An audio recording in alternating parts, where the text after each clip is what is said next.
बिस्मिल्लाहिर्रहमानिर्रहीम अस्सलामुअलैकुम। मैं अलाइट स्कूल जुबली टाउन कैंपस से आपसे मुखातिब हूँ। आज की इस वीडियो में साइंस के चैप्टर 12 वेरिएशन एंड क्लासिफिकेशन को एक्सप्लेन किया जाएगा। Chapter number 12 variation and classification में वो ये कह रहे हैं, You do not have to be a brilliant scientist to see that people are different. Look at the people in the photograph. वो कह रहे हैं कि पिक्चर में लोगों को देखें, like you, they belongs to one type of species. वो सब एक ही स्पीशीज़ से बिलोंग करते हैं. Scientists call this species Homo sapiens. जैसा कि पिक्चर में दिखाया गया है कि पीपल जो से हैं फोटोग्राफ के अंदर, उनमें बहुत सी चीज़ें ऐसी हैं जो कॉमन है.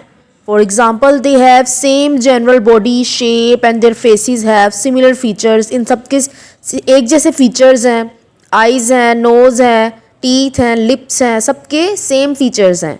Even though they are all easily recognizable, और इन सब को आसानी से रिकोगनाइज किया जा सकता है कि ये सब क्या हैं, ह्यूमंस हैं.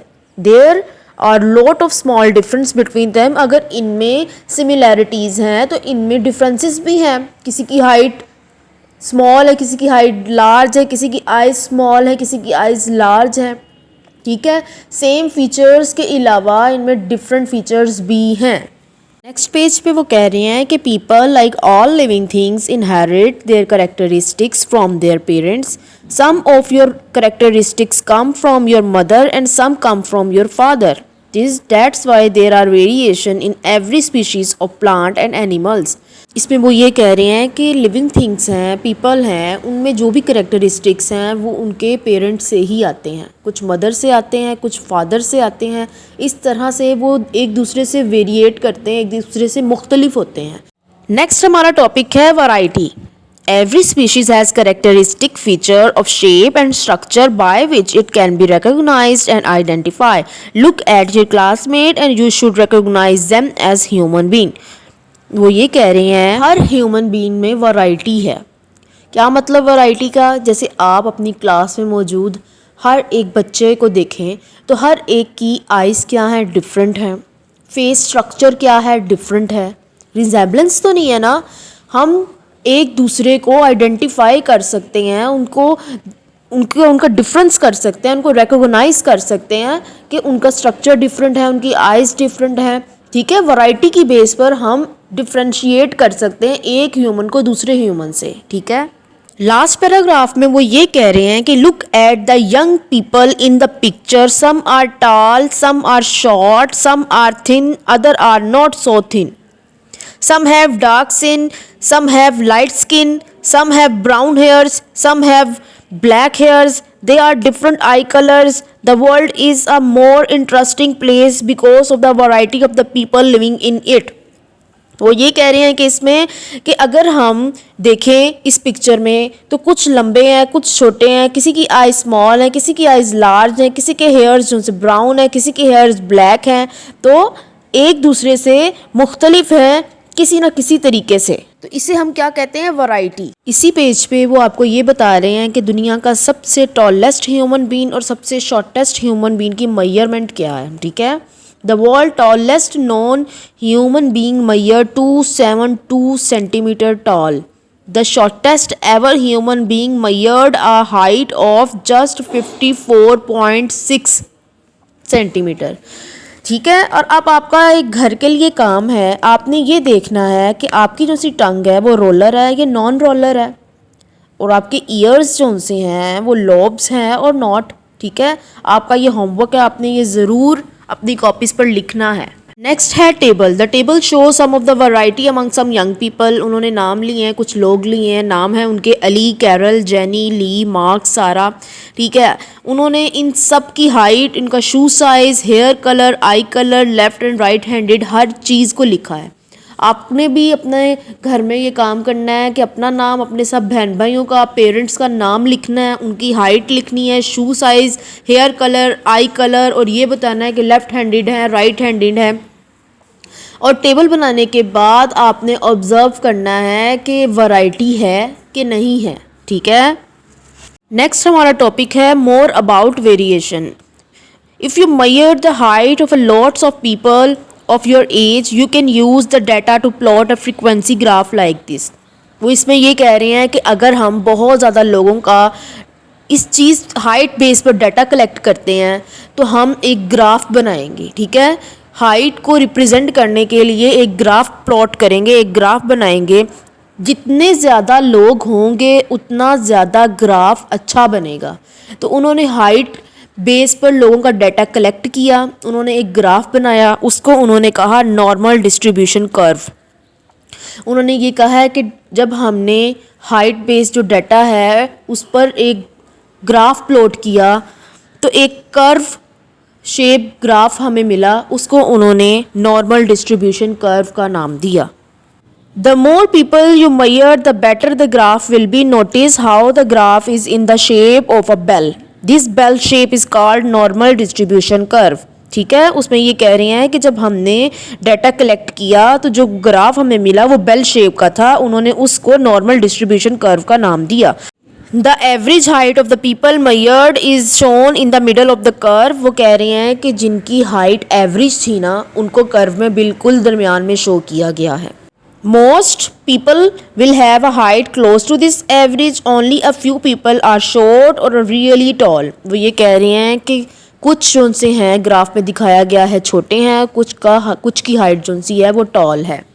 नेक्स्ट है test yourself, page number 151। First question है to which species do human beings belong. Answer है human beings belongs to the species of Homo sapiens. Next question है list 4 common thing and differences between the people in the photograph on the left. Answer है they have same body shape, they have 2 ears, 2 eye, they have 2 hands, 2 arms and hair, they all have single head। ये सब क्या थी, common things थी। Differences हैं, they have different face shape and features, they have different hair colors, they have different eye colors, they have different heights। Next question है A part, where do people get their characteristics from। Answer है people inherit their characteristics from their parent.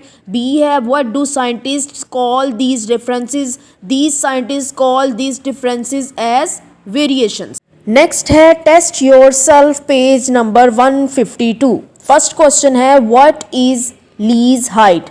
Lease height is 158 centimetre. Carol's eye colour is brown. C. Sarah's hair color is black. Next question है what is common shoe size, eye color। तो common क्या है, shoe size of 5, 6 and 8 is common। Next है brown eye color is common। Third है describe Mark and Jenny। Mark की जो height थी 170 centimetre, shoe size 8, hair colour brown, eye colour brown, left handed has freckles. Next है Jenny 162 centimetre, shoe size 6, hair colour brown, eye colour brown, right handed. Next question है suggest how this table might change after 3 years। Height and shoe size might change, freckles may fade and not be so obvious. ये सब short questions NEET copy पे लिखने हैं, याद भी करने हैं, ठीक है। नेक्स्ट है कि वेरिएशंस की टाइप क्या है, ठीक है। अब वेरिएशंस की 3 टाइप्स हैं, कंटिन्यूस वेरिएशन, डिसकंटिन्यूस वेरिएशन और एक्वायर्ड वेरिएशंस।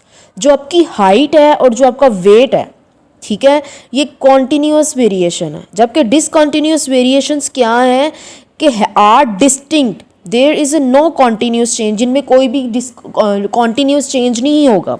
जैसे कि जेंडर है, सबसे अच्छी एग्जांपल है डिसकंटिन्यूस की कि जेंडर या तो मेल हो सकता है या फीमेल, ठीक है, कोई भी तीसरी ऑप्शन नहीं है।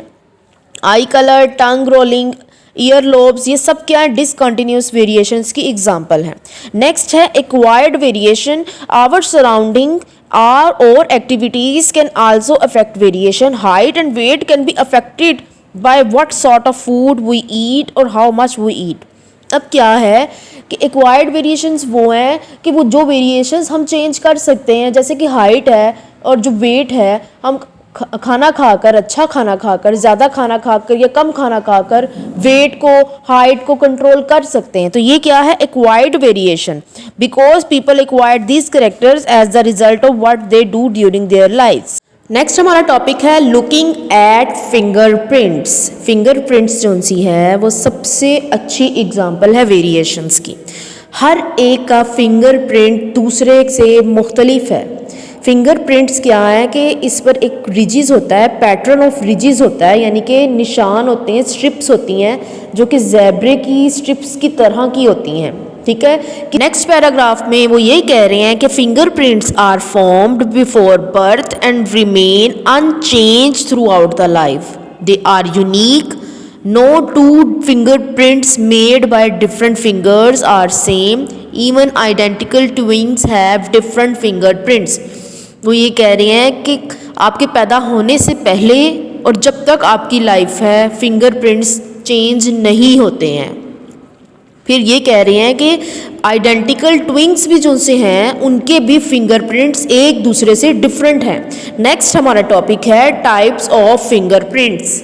The lines which make a fingerprint can be arranged in different ways to form different patterns. अब हर एक का डिफरेंट पैटर्न है और डिफरेंट तरीके से फिंगरप्रिंट्स में जो सी लाइंस हैं डिफरेंट वेज में, डिफरेंट पैटर्न्स में मौजूद हैं। आर्च, वर्ल, लूप, मिक्स्ड, ये सब क्या है? फिंगरप्रिंट्स की टाइप्स हैं। Arch, the line runs like wave. वो लाइंस जो एक वेव की तरह मौजूद हैं उनको हम क्या कहते हैं? Arch fingerprints. The lines which make circles. Next diagram आप देखें कि वो जिसमें लाइन्स जो सी हैं सर्कल्स बना रही हैं वो क्या है? Whorl fingerprints. नेक्स्ट है loop. The lines from one side from a loop in the middle of the fingerprints then returns to the same side. Next है mixed fingerprints. This is a combination of arch, loops and whorls. यानी कि जो mixed है उसमें जो सी हैं lines जो सी wave की तरह की भी हैं, उसमें जो सी लाइन से सर्कल भी बना रही हैं और उसमें जो सी लाइन से दोबारा से रिपीट भी हो रही हैं। तो ये क्या है? Mixed fingerprints. नेक्स्ट है क्लासिफाइंग ऑर्गेनिज्म। साइंटिस्ट ने हर ऑर्गेनिज्म की क्लासिफिकेशन की और उनको ग्रुप्स में डिवाइड कर दिया ताकि वो इजीली डिफ्रेंशिएट हो सकें। दो तरह के किंगडम्स हैं, animal kingdom and plant kingdom. Animals kingdom, the animal are multicellular organisms whose cell have a nucleus and a cell membrane but no cell wall. जो एनिमल्स हैं वो मल्टी सेलुलर हैं, उनमें न्यूक्लियस है और उनकी जो सेल मेम्ब्रेन है लेकिन सेल वॉल नहीं है। ठीक है, इसके अलावा उनमें टिश्यूज़ हैं, ऑर्गन हैं और सिस्टम्स हैं, ऑर्गन एंड ऑर्गन सिस्टम्स हैं। Animal move to find their food which is swallowed digested inside the body. जो एनिमल्स हैं वो अपनी खुराक खाते हैं, ठीक है, उस पूरा बॉडी के अंदर डाइजेस्टिव सिस्टम मौजूद है जो उस फूड को डाइजेस्ट करता है। नेक्स्ट है the animal kingdom is divided into two groups, vertebrates और नॉन वर्टिब्रेट्स। अब वर्टिब्रेट्स कौन से हैं? जिनमें बैकबोन है, और इनवर्टिब्रेट्स कौन से हैं? जिनमें बैकबोन नहीं होती है, उनको इनवर्टिब्रेट्स कहते हैं। 97% of all animals on earth are vertebrates.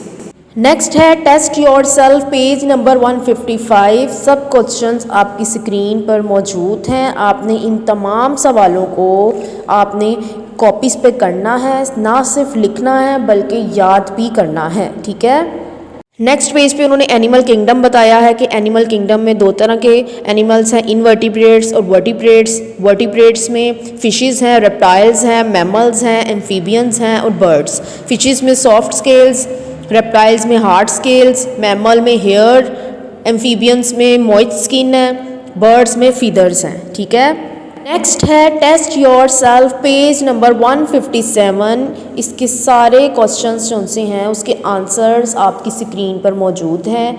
आपने सब आंसर्स अपनी नीट कॉपी पर लिखने हैं और याद भी करने हैं। नेक्स्ट हमारा टॉपिक है the plant kingdom. Plant kingdom is divided into two large groups depending on whether और not the plants produce seed. Plant को दो ग्रुप्स में डिवाइड किया गया है इस बेस पर कि जिनमें सीड है और जिनमें सीड नहीं है। ठीक है, वो कह रहे हैं कि प्लांट विदाउट सीड उसमें आता है ब्रायोफाइटा, लाइकोपोडोफाइटा, स्फिनोसीडोफाइटा, टीरिडोफाइटा। ठीक है, और आगे है स्पर्मेटोफाइटा। प्लांट्स विद सीड उसमें आता है coniferophyta, monocotyledons, dicotyledons and angiosperm phyta. Next topic है scientific name. Every living thing is given a scientific name in addition to its common name. हर जो एनिमल है, लिविंग थिंग है, उसका common name के अलावा साइंटिफिक नेम भी है। जैसे कि हम ह्यूमंस हैं, हमें ह्यूमंस भी कहा जाता है, लेकिन हमारा साइंटिफिक नेम क्या है? Homo sapiens. ठीक है। नेक्स्ट है test yourself, page number 159। इसके आंसर्स आपकी स्क्रीन पर मौजूद है, आपने इसे लिखना है और याद करना है। नेक्स्ट टॉपिक है हमारा key. Key can be use to find the names of organisms that we can't recognise. की वो चीज़ है जिसको हम किसी भी ऑर्गेनिज्म को नाम देने के लिए इस्तेमाल करते हैं, जो वो एनिमल्स जिनको हम रिकॉग्नाइज नहीं कर सकते हैं। ठीक है। जैसे कि क्वेश्चन नंबर 1 है कि does the animal have flippers, तो आंसर है यस, डॉल्फिन। अगर नो होगा तो नेक्स्ट क्वेश्चन पे जाएंगे कि एनिमल विंग्स हैं, अगर यस है तो बैट, अगर नहीं है तो तीसरे पे जाएंगे does the animal have a bushy tails, yes squirrel, no otter. ठीक है। इस तरह से key can be use to find the names of the organism. Next है test yourself, page number 160। इसके आंसर्स आपकी स्क्रीन पर मौजूद हैं। आपने इन तमाम क्वेश्चंस आंसर्स को अपनी नीट कॉपी पर लिखना भी है और याद भी करना है। नेक्स्ट एक्सरसाइज है, आपने इसको याद करना है, अपनी बुक्स पे करना है, मल्टीपल चॉइस, ट्रू फॉल्स को इसे अच्छे से याद करना है। होपफुली आपको चैप्टर की समझ आ चुकी होगी। आपने इसके शॉर्ट क्वेश्चंस को, लॉन्ग क्वेश्चंस को लिखना है, याद करना है। इसके मार्क्स आपके एनुअल एग्ज़ाम्स में ऐड किए जाएंगे। ये काम आपका अगले 10 दिनों का है। Thank you very much. अल्लाह हाफिज़ from Allied School jubilee town campus.